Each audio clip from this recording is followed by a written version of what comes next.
Okay, we are live on YouTube.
Good evening, everyone. Welcome to our Wednesday night class. We are reading Essence of the Vast and Profound, and we're on day 14 towards the beginning in the section, Our Lifespan Cannot Be Extended and is Constantly Decreasing. So let's begin by setting our motivation for doing the practice again. You can rejoice many things. First of all, that we have this opportunity that the Kadamba Center has given to all of us to have a perfectly qualified Mahayana virtuous spiritual guide leading us on this Lamrim path, which take us all the way to enlightenment that we have access to and can read and understand the teachings of Lama Tsongkhapa, not just this Lamrim Chenmo text, but also the other texts that Lama Tsongkhapa has written, like such as Song of Experience, not to mention, works by Nagarjuna, Chandrakirti, of course, Shakyamuni Buddha, and so on. So we can rejoice in that, and the merit, also in our merit of following the instructions of our residential teacher, who may or may not be your guru.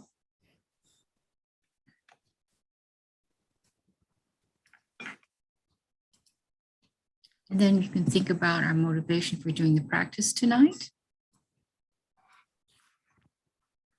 Think about many, many people who are in difficult circumstances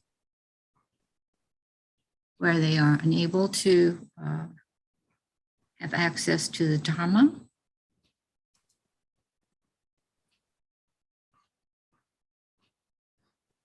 Or struggling for clean water, food, shelter.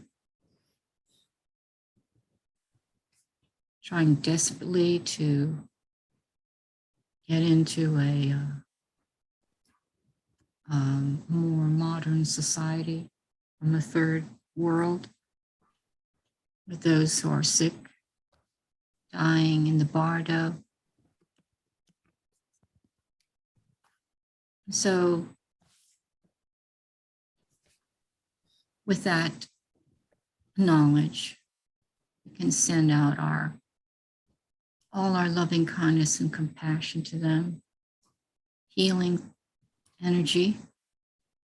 As Geshe said, where the mind goes, energy goes. We'll send that out to them. Healing thoughts.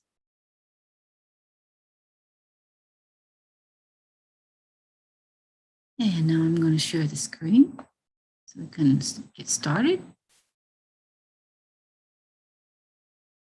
And so we'll say the Refuge Bodhicitta prayer, of course, 3 times. I go for refuge until I'm enlightened to the Buddha, the Dharma, the Supreme Assembly.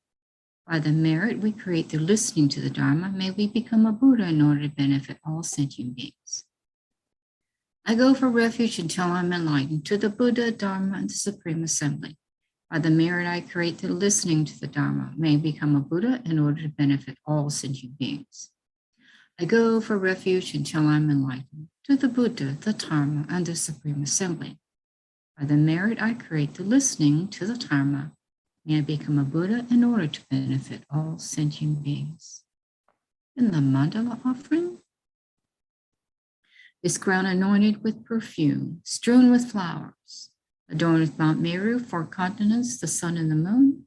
I imagine this as a Buddha field and offer it. May all living beings enjoy this pure land. O holy and perfect pure Lama, from the clouds of compassion that form in the skies of your Dharmakaya wisdom, please release a rain of vast and profound Dharma, precisely in accordance with the needs of those to be trained. Idam Guru Ratamadakam Niryatayami. Okay, so that ends the prayers. So now I'm going to start reading. And as I said, we're in day 14th. Our lifespan cannot be extended and is constantly decreasing. And we're on the 3rd quote. The Supreme Conqueror Kelsang Gyatso, 7th Dalai Lama, proclaimed, once we are born, we are powerless to remain even for an instant. We are racing as fast as we can into the presence of Yama, the Lord of Death. Although we are called the living, we are preparing for the great highway of death. This is as sad as a criminal being led to his place of execution.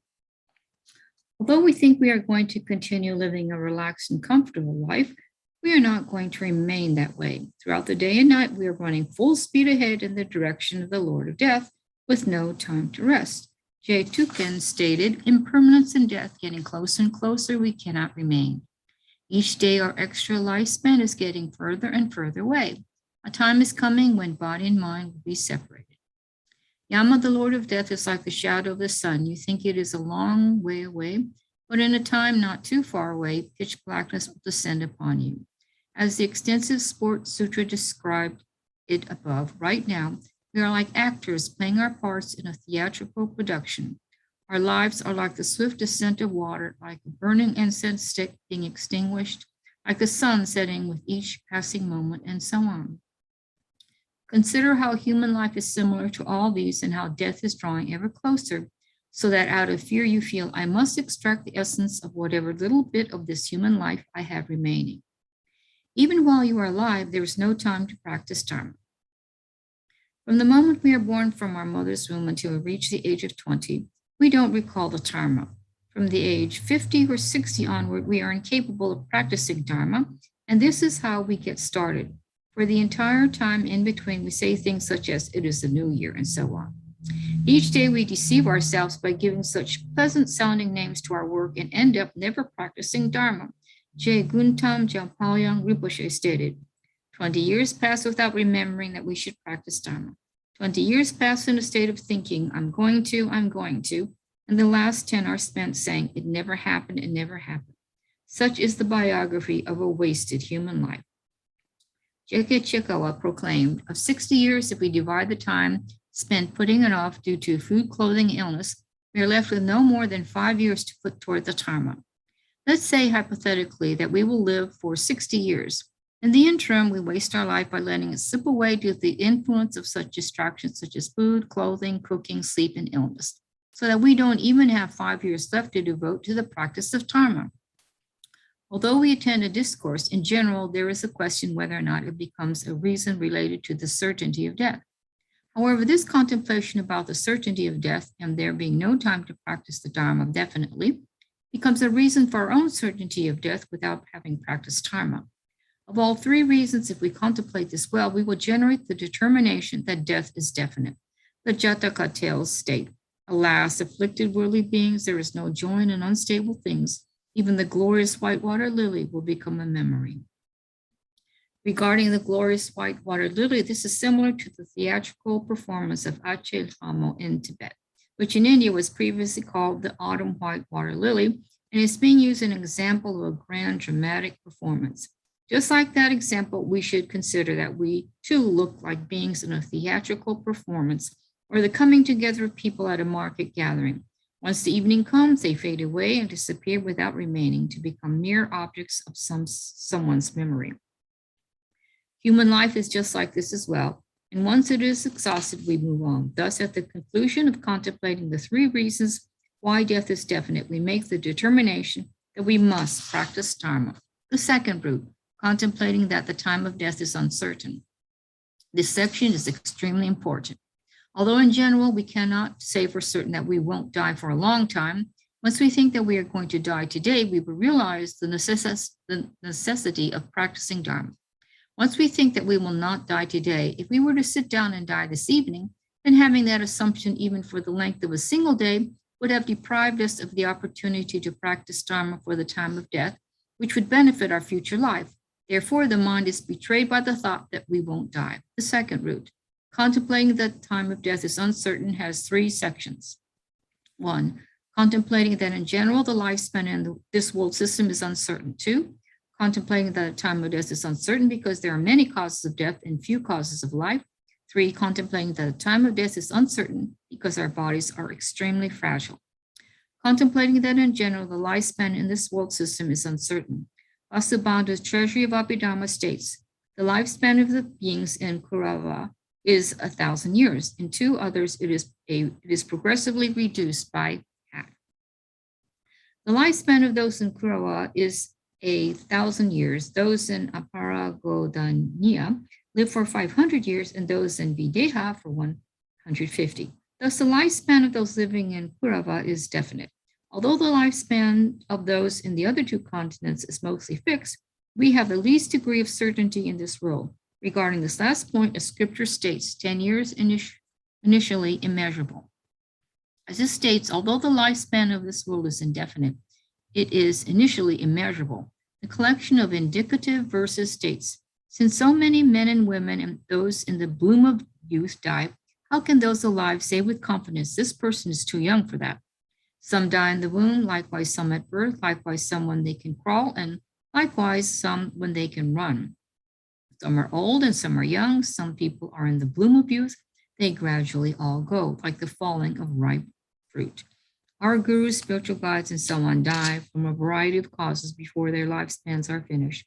as each one suddenly dies. Some die the very moment they are born from their mother's womb. Some die as soon as they can crawl, and so on.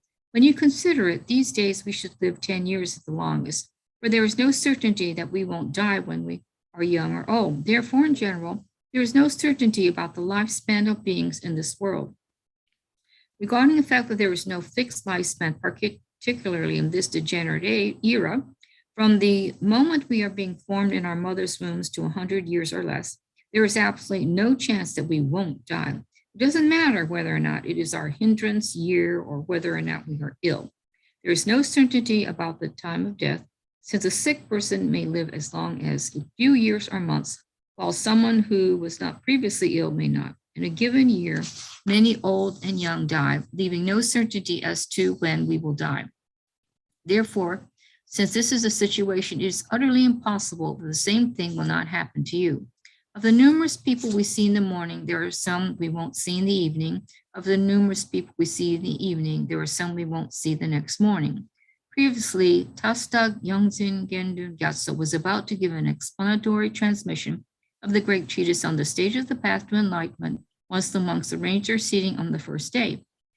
He passed away the following day, before he had time to give the Lamrim teachings.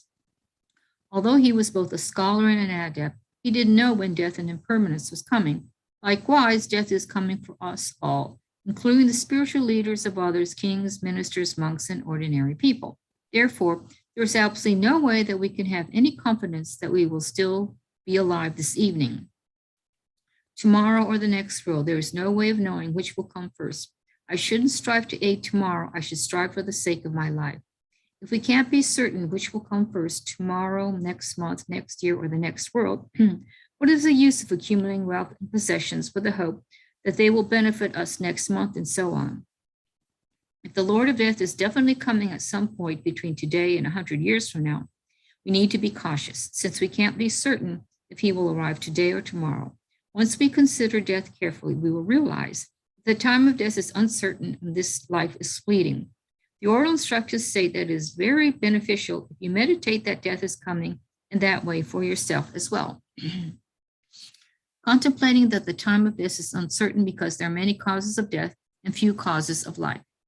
Sickness, harm from spirits, obstructions, calamities, and so forth are like clouds obscuring the sky and like flies surrounding a rotting corpse. Moreover, there are numerous things that are meant to be conditions for life, but that end up being conditions for death, such as unsuitable food, intestinal worms, poisonous food, collapsing houses, being thrown from a horse, being killed by thieves and bandits, and so on. Nagarjuna's precious garland states, one dwells with the factors of death like a lamp sitting amid a windstorm, and the conditions for death are numerous, while the conditions for life are few, and even those can cause your death. Therefore, always practice the Dharma. Moreover, say, for example, you place 4 snakes of equal strength in one container. They will be unable to kill each other. Likewise, if one is very powerful, it will kill the weakest of the 3, but need is there to mention the others as well. The same thing applies to this body of ours when the elements get out of balance, providing numerous opportunities for our death. It is not certain that we won't assemble the causes of death today. Therefore, it is utterly amazing that we have survived up to this point. We should think right now, from this very moment, I must practice Dharma for the benefit of my future lives. Contemplating that the time of death is uncertain because our bodies are extremely fragile, Nagarjuna stated, if even the ashes of the physical world, such as the earth, Mount Meru, or the oceans, will not remain once they are incinerated by 7 suns, what need is there to speak of such fragile things? Thus, if one day even the 4 continents and Mount Meru will be utterly destroyed so that not even ashes remain, the time of death is uncertain because this fragile body will die due to the influence of minor conditions, such as being pierced by a thorn, smallpox, and so on.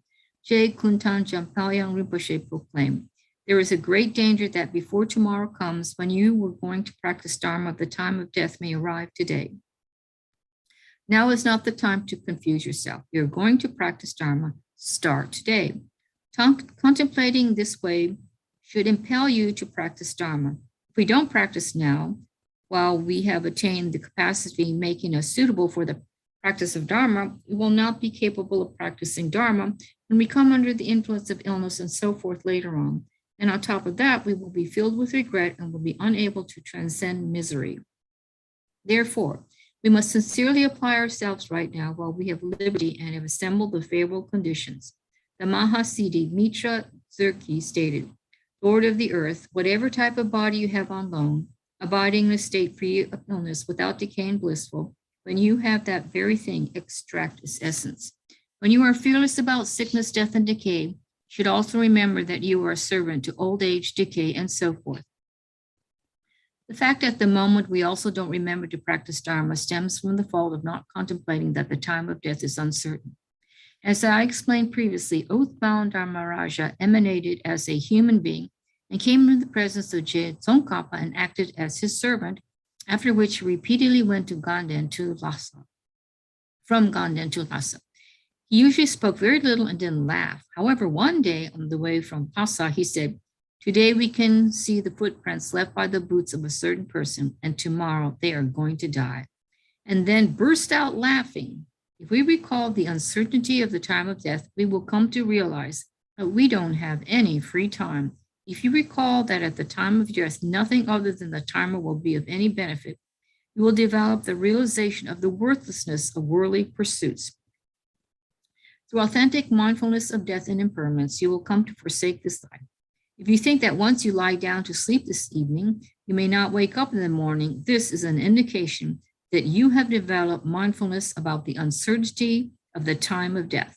Thus, at the conclusion of contemplating 3 reasons for the uncertainty at the time of death, you should come to a determination to practice Dharma from this very day onward. The 3rd root, contemplating that at the time of death, nothing other than our practice of Dharma will be of any benefit, has 3 reasons. 1, our wealth and enjoyments are of no benefit. 2, our friends and loved ones are of no benefit. 3, even our body will be of no benefit. Our wealth and enjoyments are of no benefit. As the scripture states, a king leaves behind his kingdom, a beggar leaves behind his walking stick. And although you may have enough food for 100 years, the day after your death, you go hungry. Although may you have enough clothes for 100 years, the day after your death, you go naked. Although we may have wealth and resources equal to Vaishyavana, at the time of death, you cannot take even a particle of it with you and must leave it all behind and move on. We are extremely foolish because we amass as much wealth and possessions as we possibly can, despite the fact that we can't bring it with us when we die. Yet we don't amass the 7 jewels of an Arya and so forth, which are the things we can bring with us when we die. Panchen Losang Chögyal proclaimed. We amass food and wealth out of miserliness, only to leave them behind. Padamkwa Sanghi stated, our illusory-like wealth and possessions are on loan. Don't be bound by the bonds of avarice, people of Dingri. Our friends and loved ones are of no benefit. Although someone may be a king with a prince, a queen, a cabinet minister, a subsidiary minister, an army, and many hundreds of thousands of subjects, when he dies, the king must go on alone and can't bring even one of his wives, children, subjects, and so on with him. Mahasiddha Mitra Zerki stated, Soul deity, no matter how much wealth you have, when you have departed to the next world, you will be alone without your prince or queen, like someone destroyed by his enemy in a wasteland. Further, Je Losang Chögyal stated, May I be endowed with delight and confidence as food and wealth accumulated through miserliness are left behind. I am completely separated from my loving and longed-for friends. Now I go alone to that dreadful abode. The Tree Sutra states, Great being, when you lie down to sleep on your bed, surrounded by many loved ones and are seized by the messengers of the Lord of Death, you will experience death all alone. A Lama may have many thousands of disciples, or you may have numerous family members, such as your old father and so on, yet of all your close friends and relatives, you cannot take even one of them with you, but must go on alone, like extracting a hair from a mid-butter. Even our body will be of no benefit. The scripture states, we are deceived in our time of need by this body we have cherished so dearly. At the time of death, our wealth and glory, friends and relatives are left to others. The most important thing is its physical form.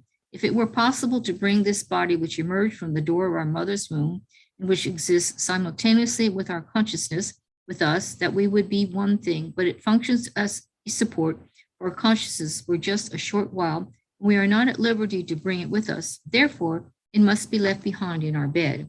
Our consciousness requires a body of subtle wind for its travel. Therefore, even at that time, our coarse body is of no benefit. Thus, when we move, a fierce wind pushes this body of wind from behind, while it is being led from the front by a terrifying black being. This is what occurs. Although at present we give instructions for recognizing the intermediate state as the corpse lies with its head on the pillow, without doing anything else, the Lama says things such as, right now, the body and mind are at peace. At this moment, all favorable conditions have been assembled. Once we have been tormented in this way, it's very difficult for it to become Dharma. If you're going to practice identifying the intermediate state, it will be very, very beneficial if you begin training from this moment on in identifying the intermediate state for yourself. You are going to have to travel along the intermediate state of the 4 terrifying sounds, the 3 dreadful abysses, and so on. At that time, there won't be any beneficial refuge other than the Dharma. Je Guntan Jampalya Rinpoche stated, Dharma is the guide when you don't know your way on the path. Dharma is the provisions on the longest path. Dharma is the captain guiding you along the difficult path. From this moment on, practice the Dharma with your 3 doors. J. Milarepa stated, I have sad news. Maiden disciple Paldar Boom. So listen, wealthy and faithful one. Future lives are much longer than this life. Have you arranged your meals for the journey? If you haven't arranged your meals for the journey, procure them through practicing generosity. And I have sad news, maiden disciple Paldar Boom. The next life is more fearful than this life. Have you arranged an escort to accompany you? If you haven't arranged an escort to accompany you, procure one through the sublime Dharma. Although you should meditate continuously and with great force in this way on death and impermanence, there is a practice called seeing the Dharma of impermanence outwardly, where you blink your eyes as though you are so holy, even though it is nothing more than a loud clamor of deception. Yet this is not acceptable as the way of life for us old and new Kadampas. Thus, at the conclusion of contemplating the 3 reasons why at the time of death, nothing other than the Dharma will be of any benefit, you should make a firm determination that you must only practice the Dharma. Next, regarding meditation on the aspects of death in accordance with the oral instructions of our Guru, we imagine what it will be like to die by considering the deaths of others we have seen in this life. When I am at a loss as to what I should do, the doctor has given up, rituals don't work, and my companions have abandoned their hopes for my life, may I recall the instructions of my Guru. Once you're seized by a fatal illness, no matter what you do, such as prayers for longevity, rituals, and so on, it makes no difference, and your illness steadily increases. When it is definite you are dying, even the doctor conceals his true thoughts when he tells you things are okay when they are not, and your families and members and friends begin hurriedly packing up your belongings. Moreover, as the connection between your body and mind is about to be severed, you experience intense pain and unbearable suffering as you recall that if you had previously engaged in virtuous actions while you had the free will to do so, it would definitely have benefited your future lives. But you didn't, and instead engaged in numerous non-virtues. Recalling this brings great sadness and fear, causing an extraordinarily unbearable suffering. Furthermore, the following verse describes what happens at the end of a physical illness that causes prolonged torment. Grant your blessing that I may generate a powerful mind of virtue as the elements of earth, water, fire, and wind sequentially dissolve. The strength of my body is lost, my mouth and nose dry up and change, my warmth absorbs, and I gasp and cry out. Thus, these are the associated signs that emerge from the sequential dissolution of the 4 elements. Furthermore, while the earth element is dissolving into the water element, you have an appearance as though you are sinking deeper and deeper into this earth. You're being pulled by the hand and so forth. As a sign of the fire element dissolving into the water element, your mouth and nose dry up and so forth. As a sign that the fire element is dissolving into the wind element, your bodily heat diminishes and so forth. While the wind element is dissolving into consciousness, you gasp for breath. There is a gap between commencing breathing and so on. When your breathing ceases, you must depart from this body, and this marks the end of this life. At that time, when I fall into the abyss of the 3 lower realms, and my unstable mind is carried like feathers in the wind, when I am uncontrollably led through my encounter and with the bardo, To the compassionate objects of refuge, may my refuge, my precious Guru, come to my rescue as the supreme Arya Chenrezig and extract me from samsara.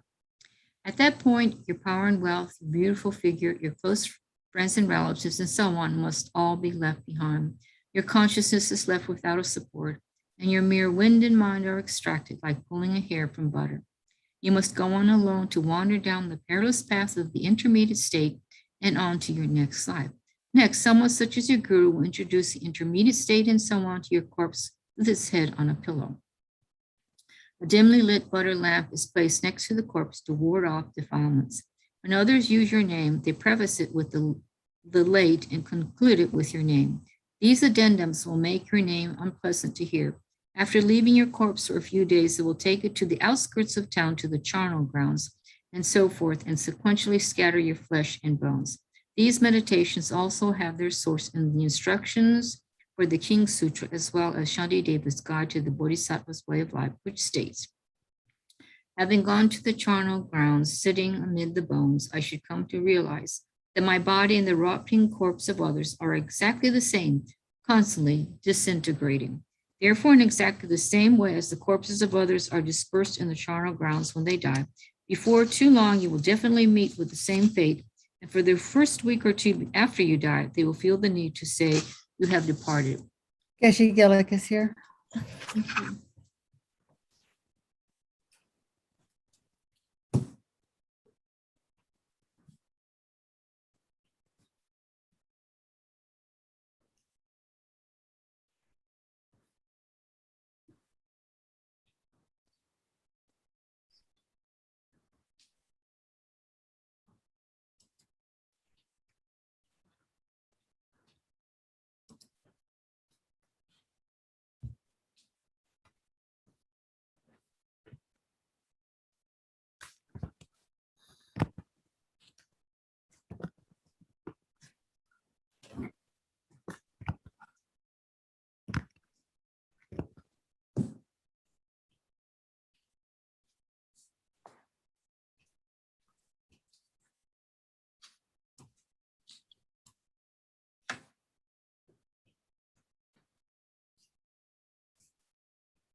We can't hear you.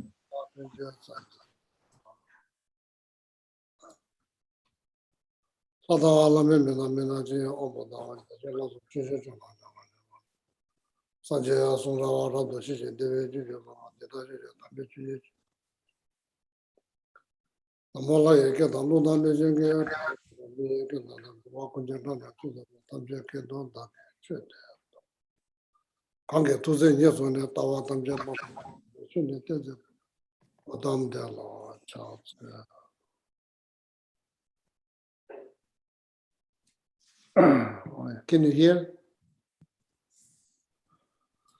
Oh yeah. Good evening, Vandavalamula. Good evening, Ramasi. Good evening, Ryan. Good evening, Pandit Jepati. Welcome back, Tom.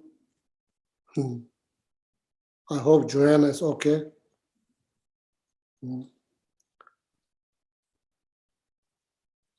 Good evening, Yeshua. Good evening, Elise. Good evening, Carmen. Good evening, Julie Doma, Julie John. Good evening, Michael. Good evening, Helen. Anybody watching on YouTube, good evening. So how many pages you read? 14. 14. So now, which day we are in? Day 14. Finish? We still have a few more pages. Oh yeah. So then any questions? Yes, Geshe. We're in the section on death, and the section that says, even while you were alive, there is no time to practice Dharma. it says, from the moment we were born from our mother's womb until we reach the age of 20, we don't recall the Dharma. From the age of 50 or 60 onward, we are incapable of practicing Dharma. And the question is, why can't even old and feeble people practice Dharma? Huh? Why? The question is, can't even old and feeble people practice Dharma? All in what? Feeble, like weak. Feeble. Okay.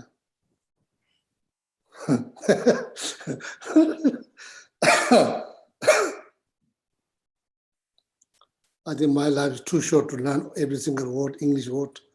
So weak. So weak people. Of course, people can practice. Everybody can practice. So it's not definite. It's not definite. This statement is trying to encourage us to not to waste the moment, the precious opportunity that we have. It doesn't mean like everybody's like not able to practice when they reach the minute they were born till they become 20. There's no definite. It's just a statement, general statement. So yeah, that's not true because I became monk when I was 7 years old, not 20 years old. I went to monastery when I was 7 years old. Am I practicing Dharma? Not really, but I was physically in the monastery. I was physically in the monastery. Am I really practicing Dharma? Probably not.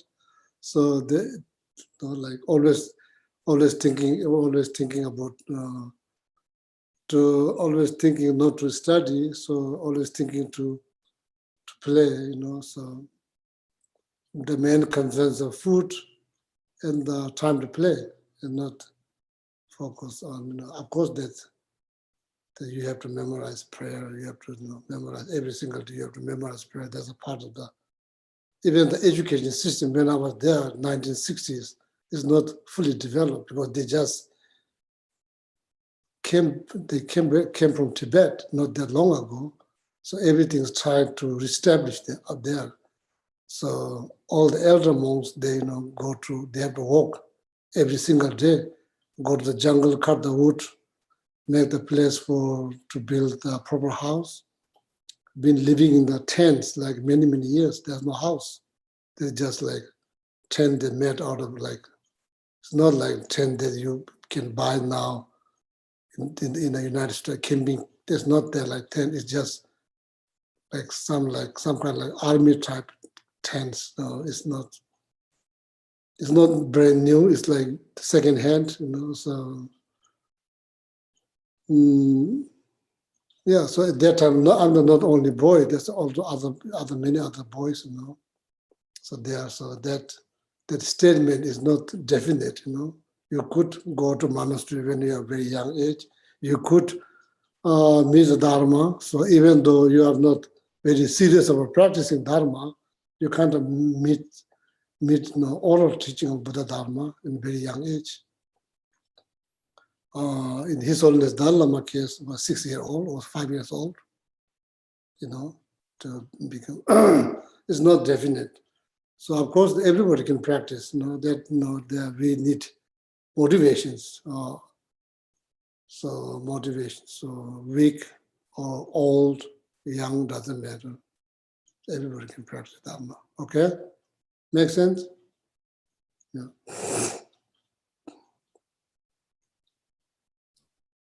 Because I'm the living proof. Not the best one, probably not the best one. But I went to monastery when I was 7 years old. The question is, am I practicing Dharma? Probably not. There's a main concern is food and time to play, and trying to avoid every single moment, trying not to study. So that's every boy, same thing. So then if the question is about serious Dharma practice, thinking about serious Dharma practice, that may not happen when you are 6, 7, 10. That's hard. Because like physically not developed, mentally not kind of mature, so then it's hard. Doesn't mean it's like everybody will be like that. Okay? Is that the question? Yes, that was the question. Okay, then what else? So there's another question, Geshe, that actually two people asked about this. In the section that's titled, "Even Our Body Will Be of No Benefit," it says, "Therefore, even at that time, our body is of no benefit. Thus, when we move, a fierce wind pushes this body of wind from behind, while it is being led from the front by a terrifying black being. What is the fierce wind and what is the terrifying black being referring to?" Black what? Black being. The bean that you eat? No, a being, like a sentient being. Black bean. Yeah. And the force of what? Force of A wind? fierce wind pushes from behind, and then this terrifying black being. Let's go. So now I have to look at the text. I can't just assume. So I can't just assume to know what the statement is about. So let's go. So now, Samula, the page number 14. It's day 14.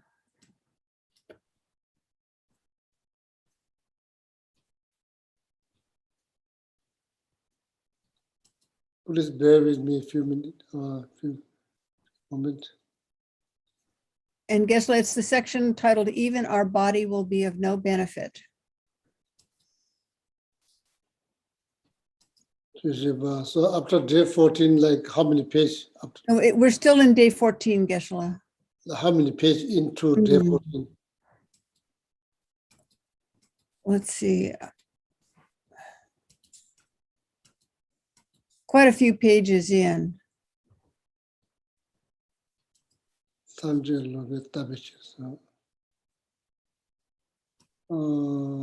there some kind of statement that you read from some master, or?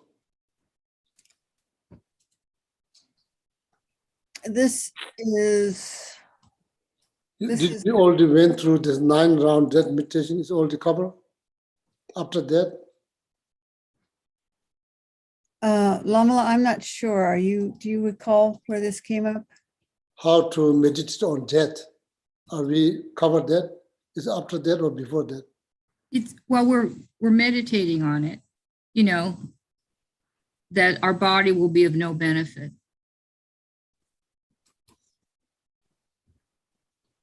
May I offer? I think it's the second point of the third point. Oh, second point or third point, okay.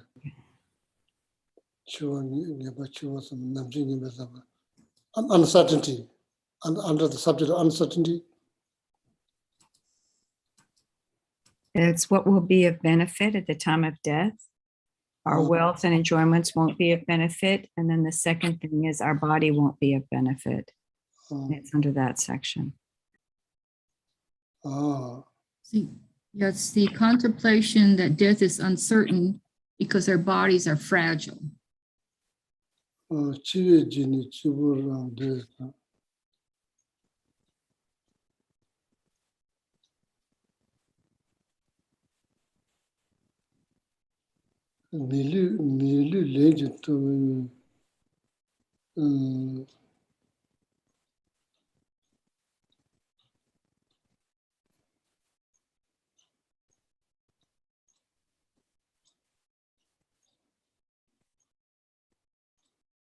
Yeah, I'm somewhere here, so that's good.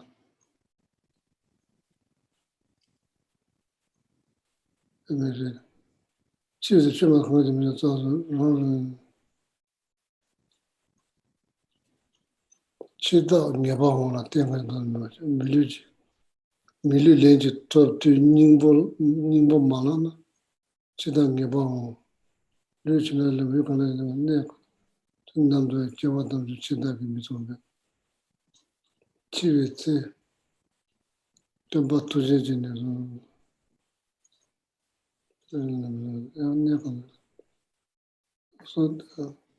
So there's no place for that you are free from death after that.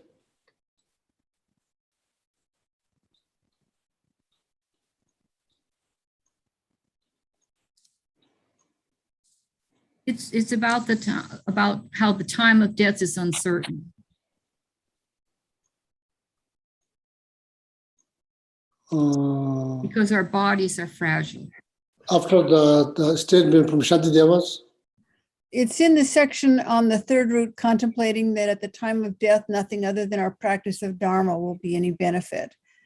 Lamula, do you remember reading the Shantidevas statement? See, did we see that before? Do you remember reading the It's before that. We did read it, but it's before that. And it's before Milarepa's statement, and it's before the quote for Je Guntang Jampel Yang Rinpoche. It's before that too. So it's before the quote by Milarepa when he's talked to the disciple Palderboom.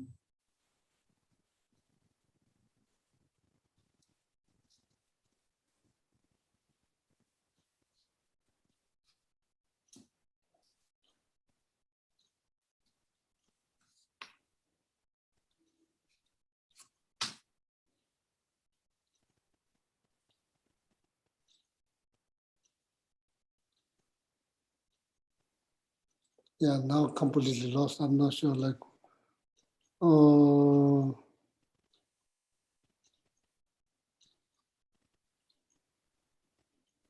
Milarepa course code, Milarepa course. Pande Gamboa, statement from Pande Gamboa. No, Je Guntang Jampel Yang Rinpoche.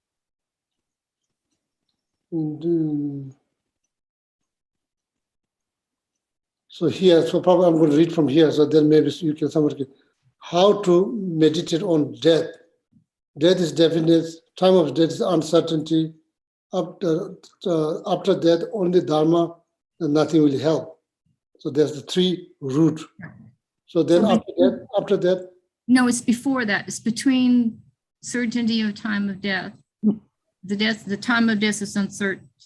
It's in the second point. I think actually it's the third point in the third root, Geshe. It's the third point. If you find the commentary on the third root, then the third point is even our body will be of no benefit. No, that's the second part. That's good. Do you see that talks about immortalities? Immortality, people who achieve immortality. No. If you don't take essence when you in this life, and reach in the level you cannot never to know about no matter what kind of body you have, no matter what kind of place you live, no matter what kind of times no matter what kind of times, you are not free from death. Does that ring any bells?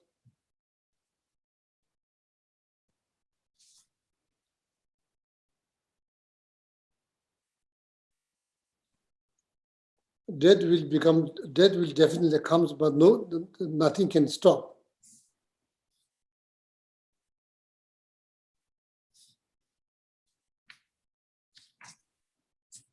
Remember reading that?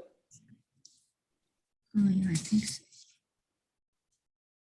so.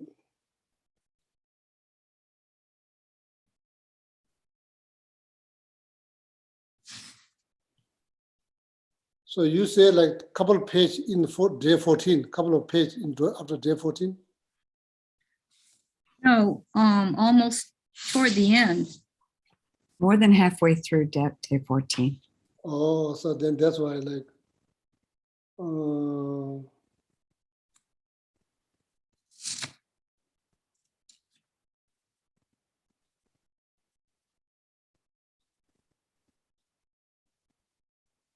there's more something, maybe here.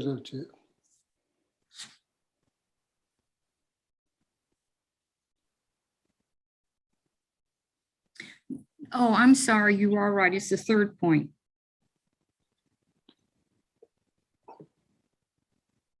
It's after our friends and loved ones are of no benefit.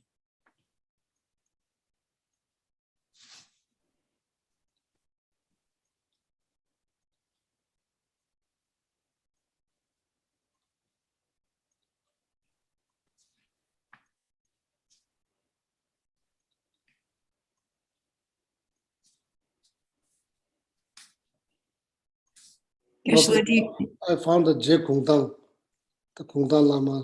Then after the Kungdang Lama statement, It's before. there's Nagarjuna. Before that, Nagarjuna. No.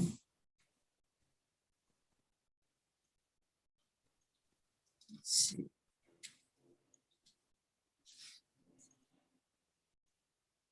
It's after that. It's after that. I see where you are. It's way after that. It's after Nagarjuna, then after Guntang, then there's Mahasiddhi Mitra Zerki, and then there's another, it's like 3 pages after that. It's way after that. Oh, 3 pages after that. So that's what I see. So I'm just looking way up there. Lama Kungtang. So the Dharma is like the guide. That Yes, that's Huh? exactly right. So it's right before that. right before. Okay. Tunje tamje zomkab di lame sumbata michia ba nyam takwa tenda juice in the so washing the body. Pardo. Ngode chaju na tada ne rangi rangla pardo ngode in the page. Pardo jibe. Pardo jibe. Dashida. Yang ave yang sum.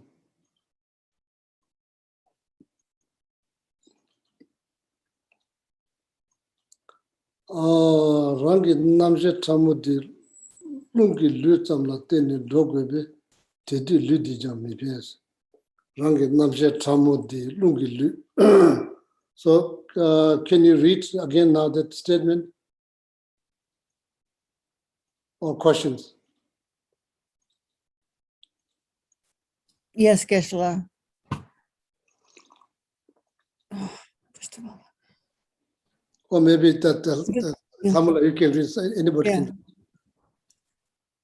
The question is, the statement is, therefore, even at that time, our body is of no benefit. Thus, when we move, a fierce wind pushes this body of wind from behind while it is being led from the front by a terrifying black being.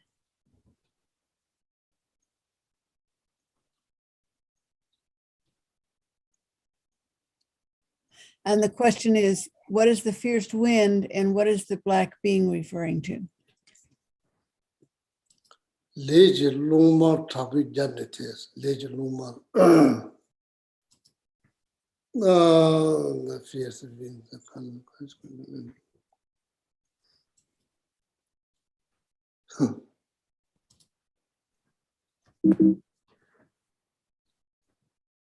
the fierce wind.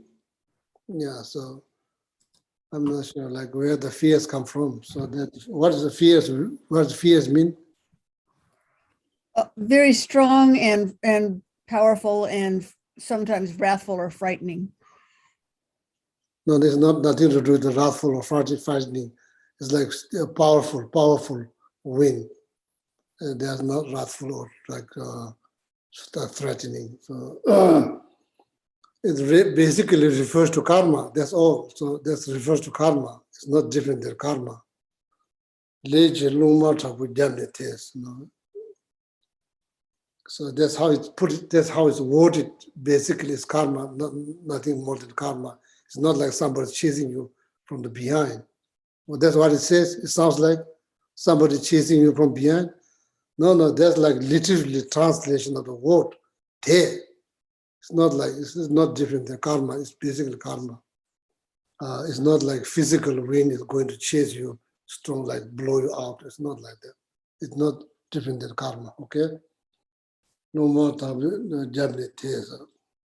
It says it will chase you behind. Behind, no, it's just that's just literally translations need to focus on the meaning.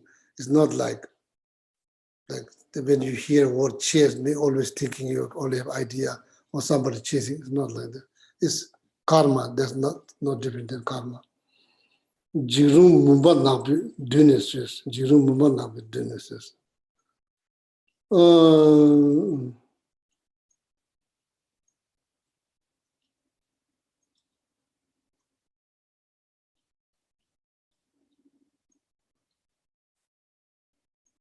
So maybe this is like this statement probably coming from like Pardo prayers, the Pardo tutorial. So like there's prayer called Pardo tutorial.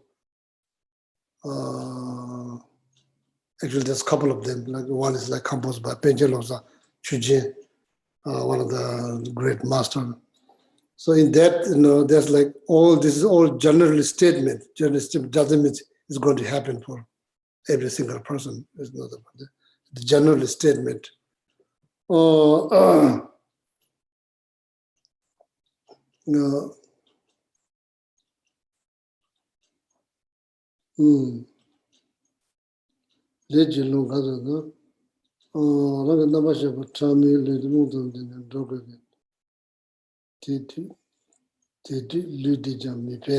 course, the Pardo Pardo has like subtle body. It's not like the body that we used to have. It's different body. It's like form of light. That's called Lung Lu, energy body, sometimes called wind body. Basically, it's not different than form of energy, but it has all the organ that's needed. It's not like us, it like lives on smell. It doesn't consume the gross food that we consume. It lives on smell, and it has body that's like light, like form of light. But the Pardo being will looks like wherever you're going to be born, it's going to be looks like that. It's not going to be looks like you. And some there's like the Vasubandhu wrote intensively about the Pardo, or intermediate state in Abhidharma Kosha, chapter number 3. It has 8 chapters, but chapter number 3, there where the Vasubandhu, one of the Indian masters, wrote intensively about Pardo. So in there you see Pardo, all the organ is complete, and the form of the body is like form of light, and it's going to be looks like the wherever you're going to be born is going to be looks like, it doesn't going to be looks like you. So then of course the Abhidharma Kosha is all the stanza is not loose sentence. So therefore it's harder to understand because there's so much information put into stanza. Stanza like it's not like loose sentence. It's stanza, so that's hard to understand. Sometimes hard to explain. So about the statement about Pardo, sometimes people get confused. The way they read this stanza, they thought, previous, there's a word previous in that statement. So people always thought previous means before, before death. It's not before death. It is before next life, death, and the next life, rebirth. It previously refers to that. So then a lot of people get confused and thought that it's going to be like me. So that's, not able to read that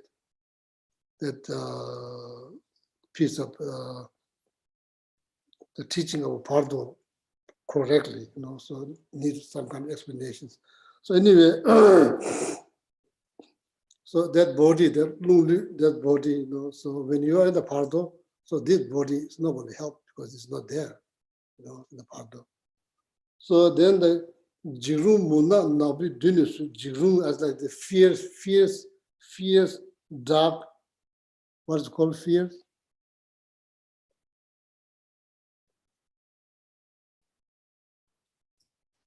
That's a terrifying black being. Yes, in English they try to use the most like dramatic word. It's okay. So that what happened when we die. So I'm just, I could be wrong, could be 100% right, or could be, there's a possibility I could be wrong. So there's the element. This body is byproduct of, combination of element. So there's like 25 constituents dissolve. In the beginning, they dissolve 5 together with earth element, water element, such 5 element, then the wind element is the last one, dissolve. Dissolve means it become, earth element become very weak, so then the water element become obvious. That's what it dissolve really means. It doesn't mean like you pour the water in the sand, it all kind of dissolve into sun. It's not like that. They use the word dissolve, but it means different. It means totally different. So then you go through this internal sign, mirage,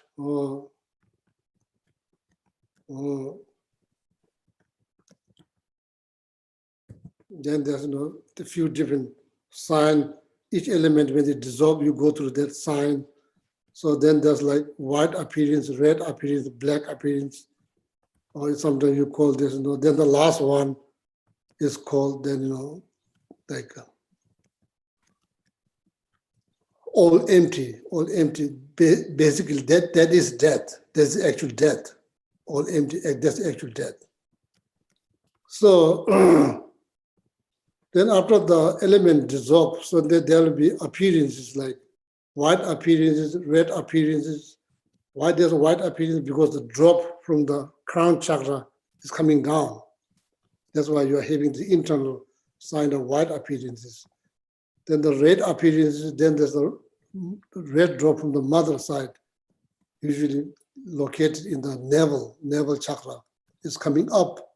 So that's why you are having this kind of red appearances. So then some point there you'll black out. The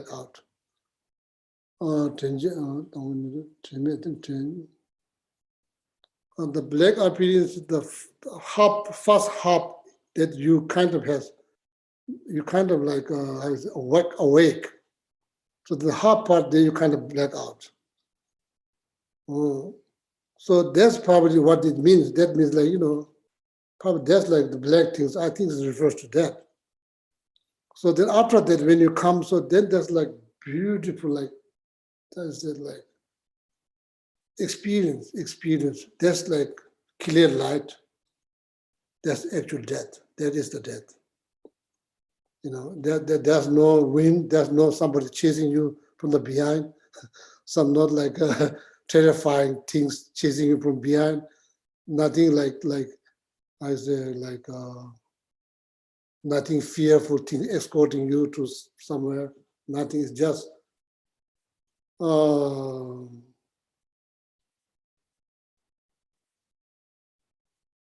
the clear sky. There's no moonlight. There's no sun. Usually sunlight, moonlight, and the dust, of course, is kind of obscure us to see the pure sky. Autumn time, there's like less dust because there's been so much rain that there's not less dust. Then there's no sunlight, there's no moonlight. Then there's the moment you see the true nature of sky experience. So that is the actual death. That's how you experience. You could call that like mother light. So then if you have been doing this practice, that's actually happened for every single person, every single being go through that. So if you are meditating that way before you die, if you're meditating that, so you have some clue. Go through the meditations. Usually people go through that when they're dying. That's for everybody. It's not just a unique thing. So then you could go through that the way before you die. So then you go through that and you probably reach there. You reach there many times. You probably went, so then you reach there many times. So then there's a possibility you may remember when it actually happens, you may remember. So then,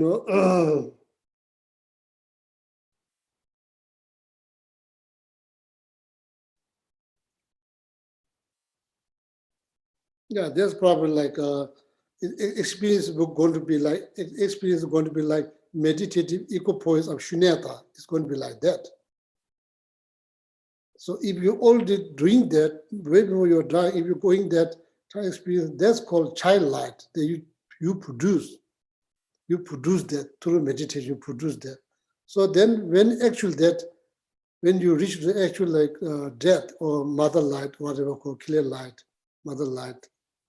So there's no scary experience. There's a wonderful experience. So there maybe you have opportunities to combine the child light that you experience when you are doing meditations. So now you are experiencing the mother light naturally because all the elements like dissolving. So then you can introduce or you can combine, you can also mix. So then maybe there's a possibility, there probably will be no pardo.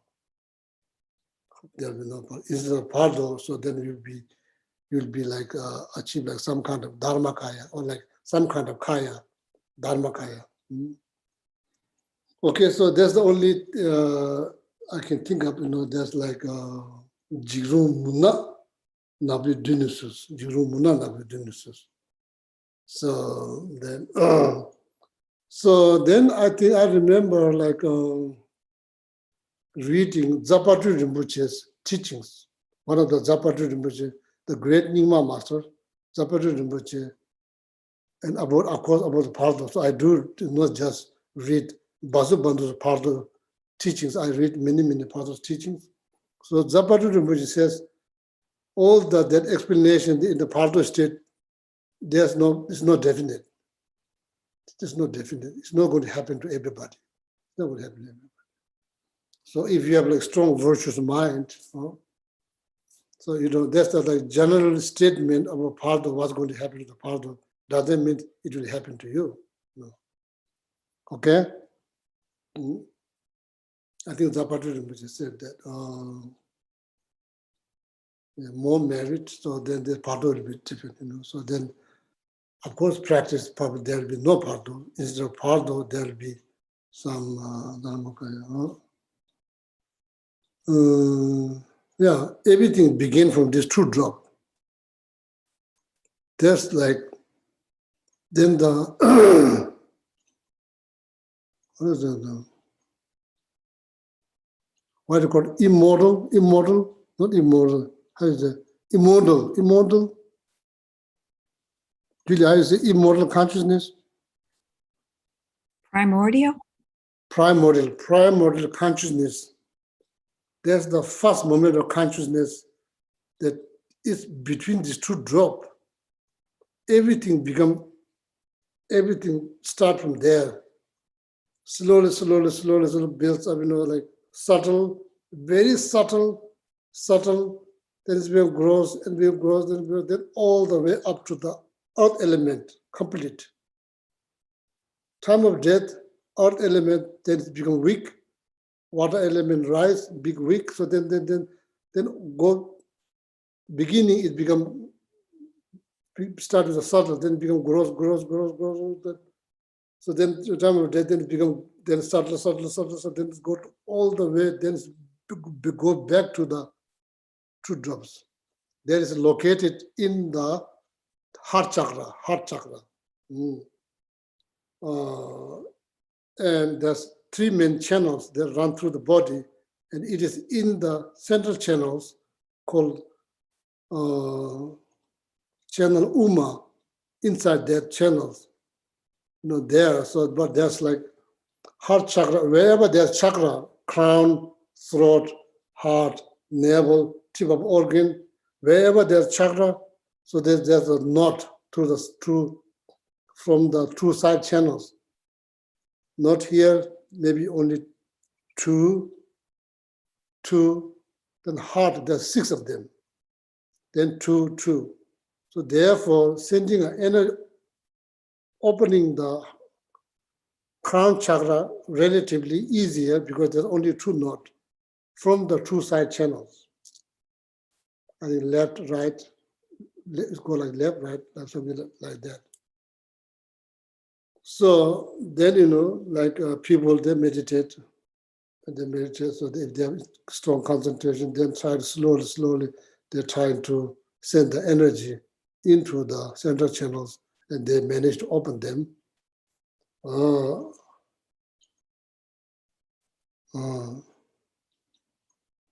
Yeah, that, like, as I said last Sunday, I'm not sure last Sunday I said, last Sunday or Wednesday, this body is fully equipped.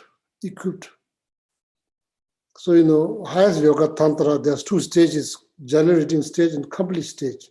Why is it called complete stage? Because the foundation is not something you have to imagine, it's already there. Channel, chakra, drop, energy is already here. It's not that you have to visualize, it's already here. That's why I call the complete stages, because the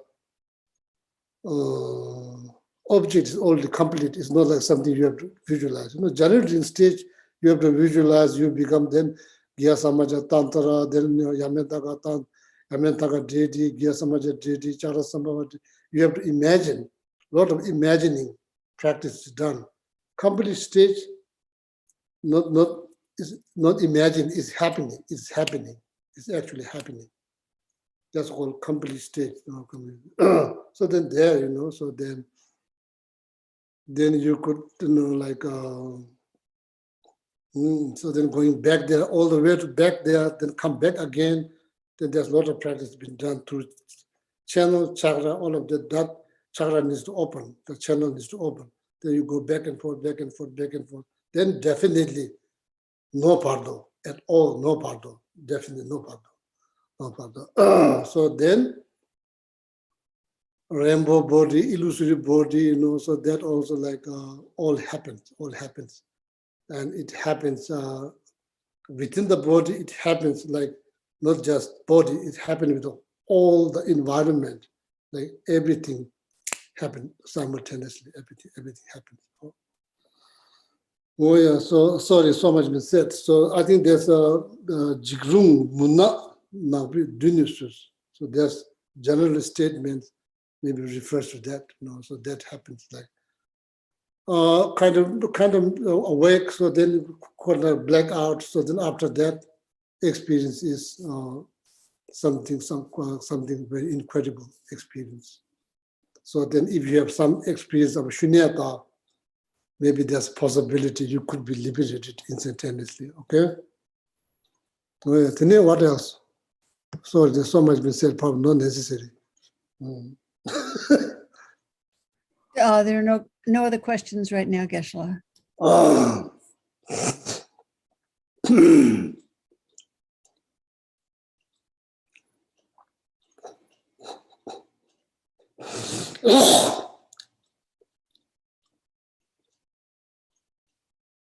Even though there's many lives before this, it's called beginningless. This life is much closer to death. This life is close to death, no, because of this life. It's not like all other life is kind of like close to death. So this life, so there's a lot of merit, you know, like, so then, yeah, so you don't go through that scary part of the general statement, you know, so then you remember Dharma, you remember like somebody's praying for you, you kind of sense somebody's praying for you, you all sense that, okay, all sense that. All right, and then, yeah, so then Lamula, maybe, what time is it? Maybe read a little bit, yeah, we still have some time. We stop 8:30, right? That's right, Geshe. We still have some time. We have time. Yeah, so I'm going to then please read a little more, unless anybody has questions.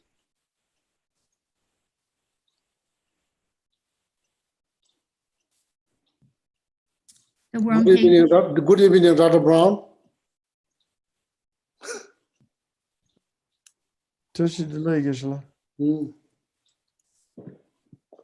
Yeah, the Lamalaya, please. we're on page 286.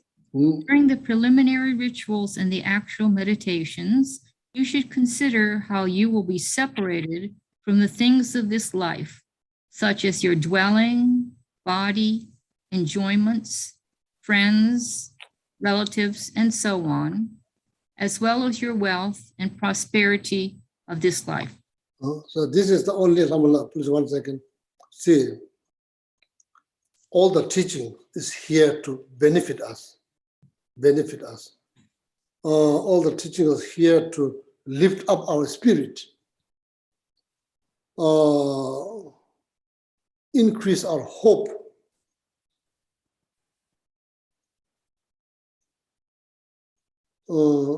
see what kind of possibilities in front of your eyes, what kind of possibilities. All the teachings are designed to lift up our spirit, and designed to the best for us. Therefore, meditation on death, as Venerable Hamul is reading,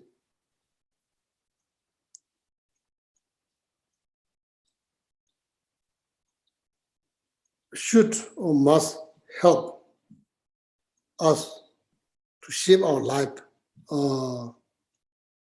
see things differently, help us to make better choice, use our time wisely, think wisely, talk wisely, kindly, compassionately.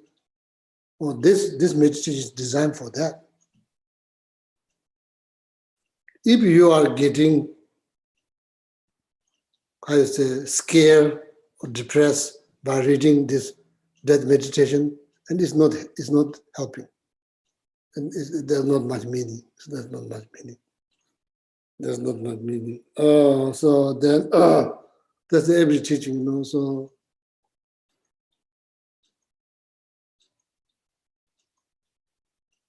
actually, it's a fact. It's a fact. So sometimes people don't like to think about the fact. They just like to fantasize. When the things happen, there's very little you can do. It's too late. There's very little you can do. Too late. Don't know what to get all confused. It is like preparations, preparations, not for death, preparation for living a good life, living a meaningful life, good life, happier life, to feel every day, to feel kind of amazed, fortunate, amazed based on the spiritual practice that you can learn, spiritual practice you can do, and you feel, based on that you feel amazed. Fortunate, you feel fortunate because all these wonderful teachings that you could learn, you could read, you can think, and all the good things you can say, you can think, you can physically help people, all of that opportunity, verbally, physically, mentally, you can do many good things. That's why you feel fortunate. And this may not be here. We have ideas. That idea is not supported by a valid base. No, we all, I do, you do, all we all do, we all think, or the plan tomorrow, there's nothing wrong. But at the same time, mind,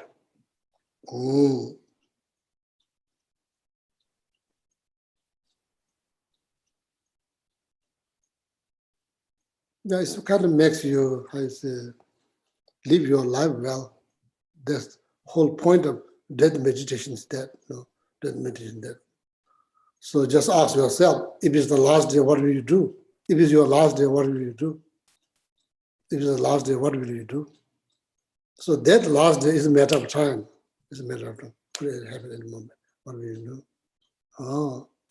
So that's what I just want to share. This is all designed to help us to lift up our spirit, and be positive.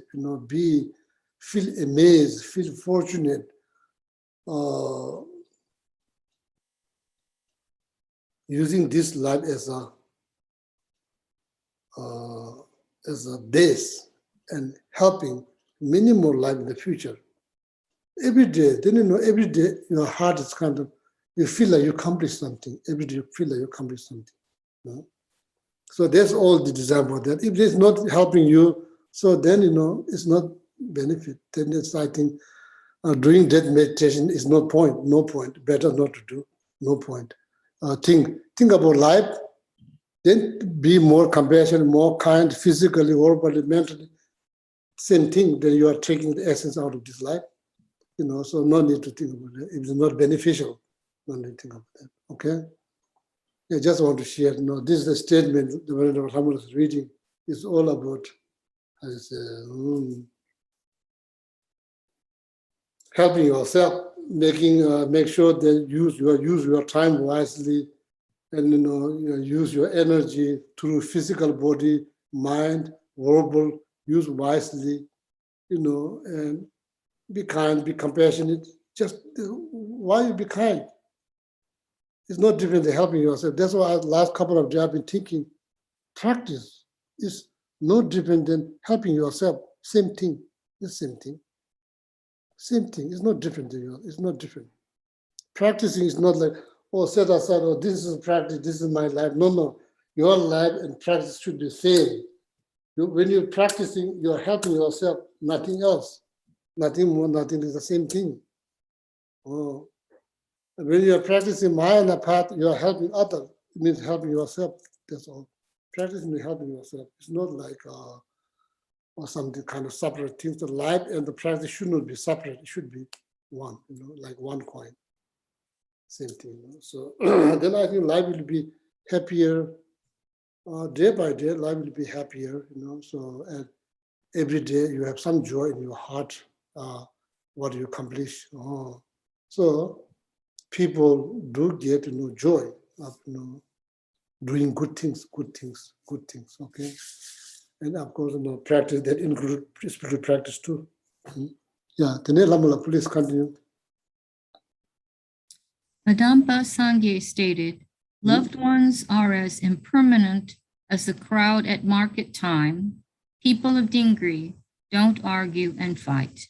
Dingri is the in the close to central Tibet, not Tibet, Eastern Tibet. It's like central Tibet near Lhasa, Dingri.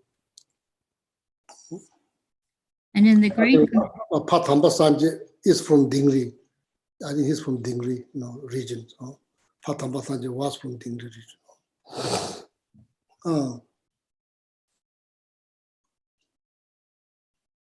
Maybe Indian, I'm not sure. But Pathamba Sanje actually came to Dingri. I'm not sure he's from Dingri, but maybe he's like Indian, I'm not sure. Pa means father. Pa means father. Thamba Sanje is a name, you know. Father Thamba Sanje, okay. And in the Great Compassionate Refuge, it states, when you die through the force of karma and are seized by a virulent illness, and the force of, when you die, force of karma, it sounds kind of like, it's like death, part or rebirth is all happening due to karma. That's what it means. Nothing more, nothing less. It sounds like force or terrify karma, like all of the, so it's just death, like rebirth, all of this happen due to karma. It doesn't mean negative. You know, overall, generally speaking, doesn't mean negative things. You know, it doesn't mean liberation, but it doesn't mean negative things. You know, it's just karma that happens. And the radiance and luster of your flesh disappears, like the sun and moon seized by an eclipse. May your refuge, the precious Guru, come to your rescue as the supreme Arya Chenrezig and extract you from samsara. When the pain of disease. I want to share one thing. So somebody asked His Holiness Dalai Lama questions. What recently, a few days ago, what people should do time of death. His Holiness mentioned like you should visualize that your consciousness dissolve into the Buddha. Then His Holiness said again, you know, that's like Buddha, that's like 2,500 years ago. That's like long time ago, harder to have any kind of mental image. It's hard. Then His Holiness said, you can visualize your consciousness dissolving to His Holiness body. His Holiness mentioned that. So if you receive the teaching from His Holiness Dalai Lama, that's you can do. So that's what I just want to share that with you, you know, dissolve the consciousness.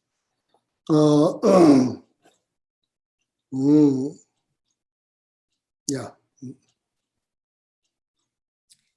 When the pain of disease gives rise to the horrible sound of pain-induced groans, and day and night you are endlessly tormented by the disruption of the four elements, while they perform divinations and strike at spirits with deity offerings, may your refuge, the precious Guru, come to your rescue as Supreme Arya Chenrezig and extract you from samsara.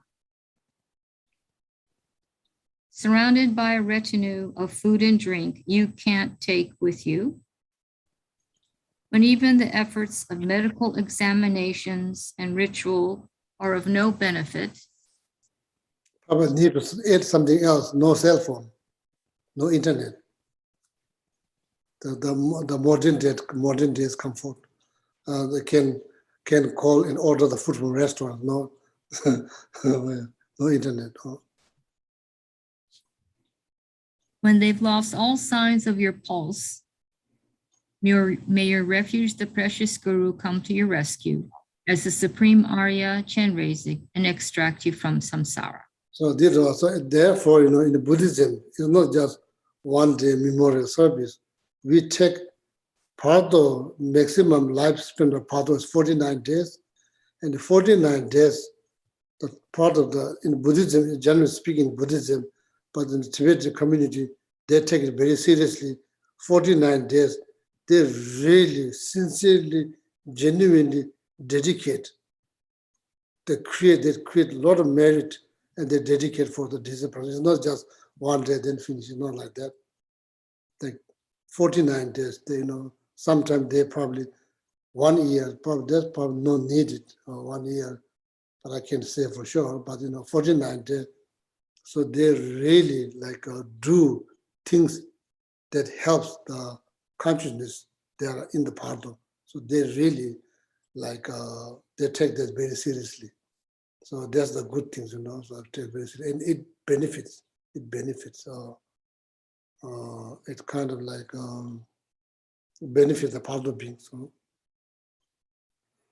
And then, when you've lost all attraction to nutritious food, your lips curl, your nose flattens, and plaque forms on your teeth, and even fresh blue water is no longer pleasurable.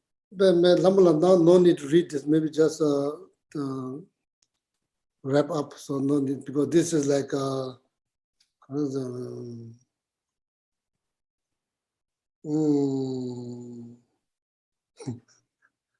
at the end of the day, probably not the best things to read.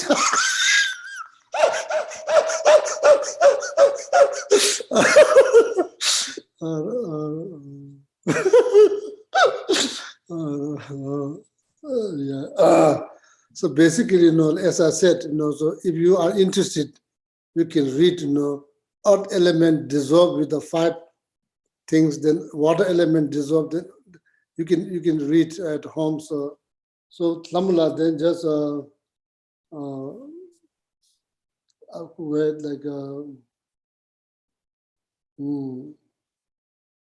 I can skip to the explanation. Oh yeah, Lamula, very good, very good. So it doesn't mean that I'm not asking you to not to read or practice. Of course, this, as I said, this is all about how to use your life wisely while you are alive and healthy, and how to use your time wisely. When we get sick, there's nothing much we can do. No, then that's what we need to do, because it's our moral responsibility to help yourself, provide yourself the best of the best. That's what you're doing in spiritual practice, like providing yourself the best of the best. And when you can do, when you have more energy, that's the best time to do. When you are physically healthy, then you should do more, you know. So then, you know, of course, like, yeah, so that doesn't mean you cannot do when you are sick, but you can do, but it's harder, it's harder, you know.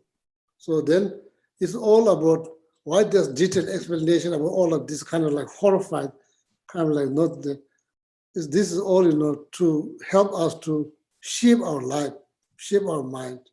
Don't carry out by nonsense things all the time, at least sometime every day, even just one drop, just one drop. Make sure that your well is not completely dry up. Even though you cannot pour like one glass, make sure you just put it as one drop. So that well will be not completely dry. You can every day put something, you know? So that is needed, it's very much needed. So every day, no, then every day, like they just like, or like gossiping, you know, talking that nonsense things, you know, doing nonsense things, you know. So then something happened physical, then you are very sick, then you're thinking some kind of practice, just a little bit too late, you know, too late. So this is all about shaping our life, to live our life well and make better choice of word, thought, physical actions. So then rejoice, don't get jealous when somebody's doing well, when neighbors buy a new car, rejoice, don't get jealous. When somebody buy a bigger house, rejoice. It's like not that difficult to do, easy to do, not that difficult to do, you know. So, oh yeah. So then, yeah. So Alhamdulillah. So then next time, so we skip this, you know, like it's kind of like that. So then we'll move on. Okay, we'll move on. So you can read, of course, as I said, I'm not like so discourage you to read. Of course, it's very good. That's why it's there. So maybe end of the day, probably that's not the best to read. Everybody's kind of tired, you know. All the senses about to shut down. So, oh yeah. Oh yeah, thank you very much, Alhamdulillah. So thank you all of you.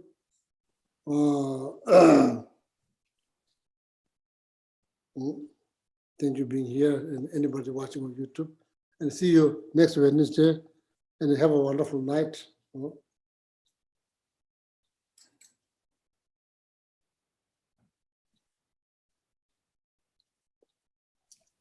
Due to the merits of these virtuous actions, may we quickly attain the state of a Guru Buddha and lead all living beings without exception into that enlightened state.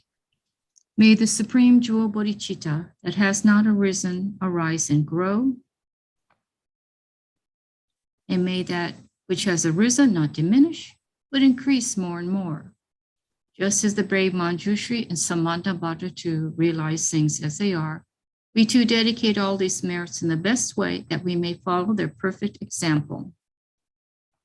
We dedicate all these roots of virtue. The dedication praises the best, are the victorious ones thus gone of the 3 times, so we might perform good works. We dedicate whatever virtues we have ever collected for the benefit of the teachings and of all sentient beings, in particular for the essential teachings of perfect pure Losangdrapa to shine forever. Now the long life prayers. In the land encircled by snow mountains, you are the source of all happiness and good, all-powerful Chenrezig Tenzin Gyatso. Please remain until samsara ends. And for Sarah J. Kensei Rinpoche Jetsun Losandela, the one who mastered his speech at a very young age, the one with great patience who received the name Avatare, the one with great precision who spread the teachings of Lama Tsongkhapa on Bliss and Void, Lama ornament of the yellow hat tradition, please remain until samsara ends. And then for Lama Zopa Rinpoche, of course, you uphold the subduer's moral way, who serve as the bountiful bearer of all, sustaining, preserving, and spreading Manjunath's victorious doctrine. who masterfully accomplished magnificent prayers honoring the three jewels, savior of myself and others, your disciples, please, please live long.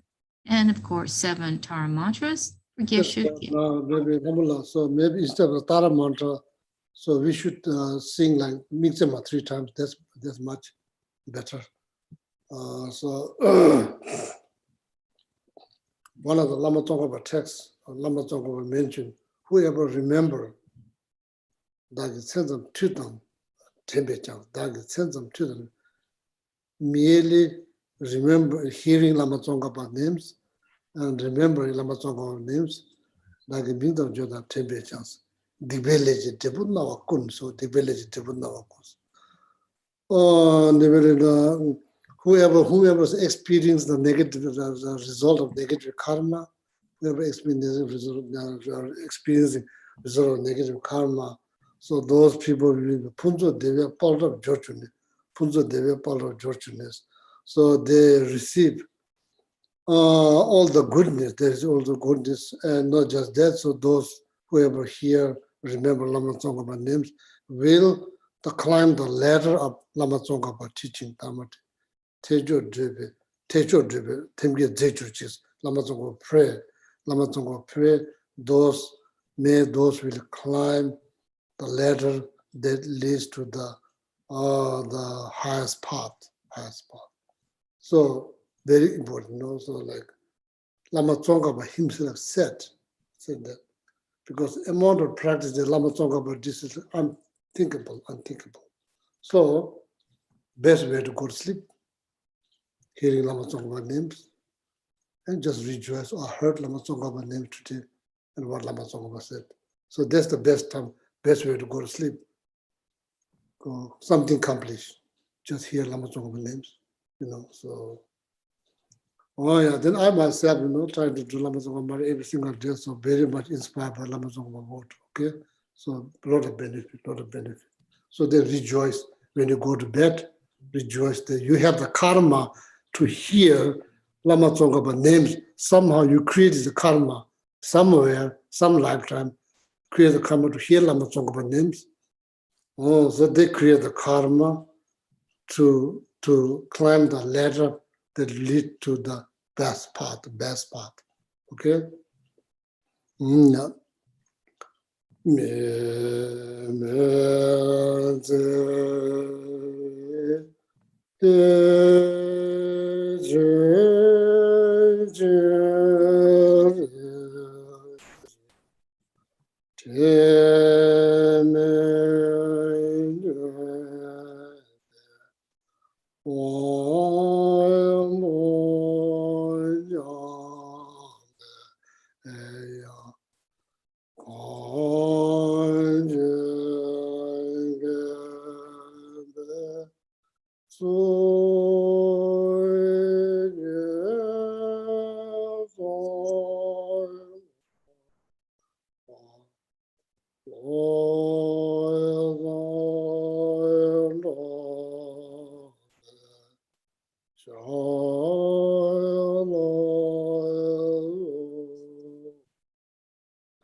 So the last one, we all read together. Okay, read together.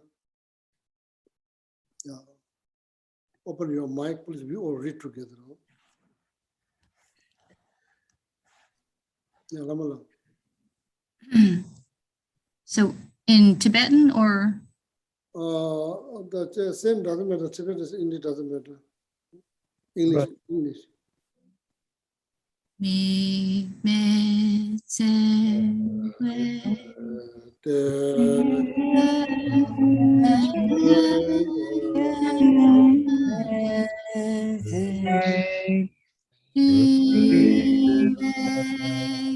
And they want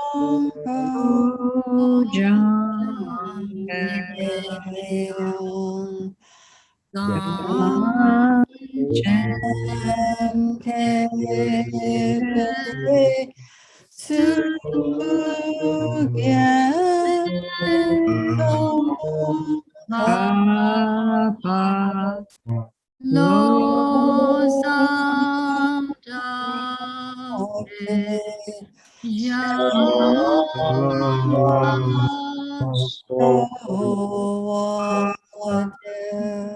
Oh, very good, wonderful. So, Alhamdulillah, from now on, Wednesday night, instead of Tara mantra, we do Lama Tsongkhapa mantra 3 times together, so then everybody will get benefit. So if you have pet, if you have dog and cat, your pet, recite, make sure they hear Lama Tsongkhapa names, then you are doing huge favor for your pet. You are doing huge favor for your pet. You know, like Lama Tsongkhapa himself said that. That's what's like really amazing. Lama Tsongkhapa said to benefit us. That's all. Okay. Well, yeah, good night. And yes. Okay. Oh, yeah, good night. Good night, Geshe. Thank you. Thank you, Thank Geshe. you. Thank you, Geshe. Oh, yeah.